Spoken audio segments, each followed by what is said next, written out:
let's talk about the clinical features of secondary hemostasis.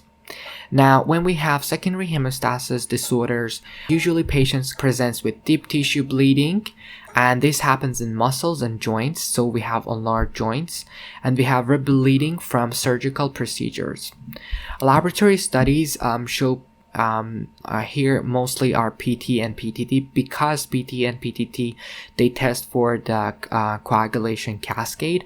I told you earlier that PT tests for extrinsic pathway and PTT tests for intrinsic pathway, and also common pathway, both together. Alright, now let's talk about hemophilia type A. I told you that hemophilia type A is talking about intrinsic pathway. The way you can memorize, maybe it makes it easier for you, that factor 8 is deficient in this, and that's 8 and A both together. They sound a bit like A. Factor 8 is deficient in hemophilia A. It's an X-linked recessive, and it can arise de novo. So it means that in an individual whose parents didn't have this disease, it can occur de novo.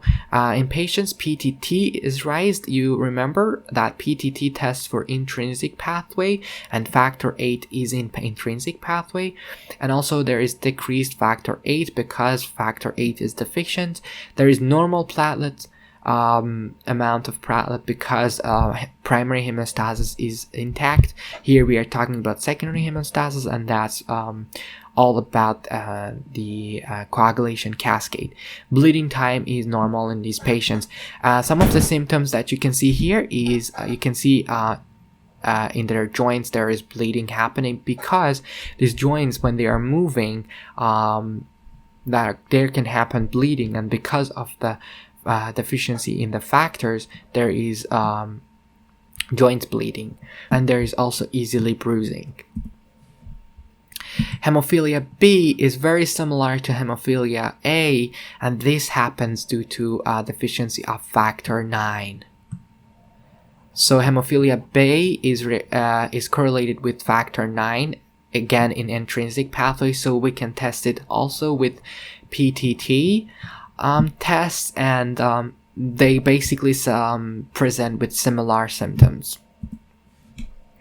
We want to also talk about von Willebrand diseases. There are different subtypes, but mainly we want to talk about deficiency of von Willebrand factor. Most common type is autosomal dominant, and in this type of disease we have increased bleeding time because von Willebrand factors participate in platelet plaque formation, and in these patients we can see increased PTT but normal PT.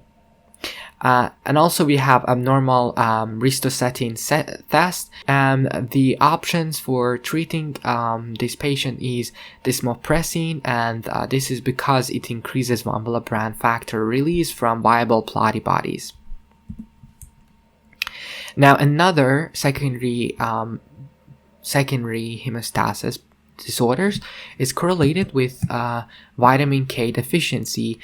We can see this in newborns. We can see that in long-term antibiotic therapy because the patients have lost its normal flora in their intestine.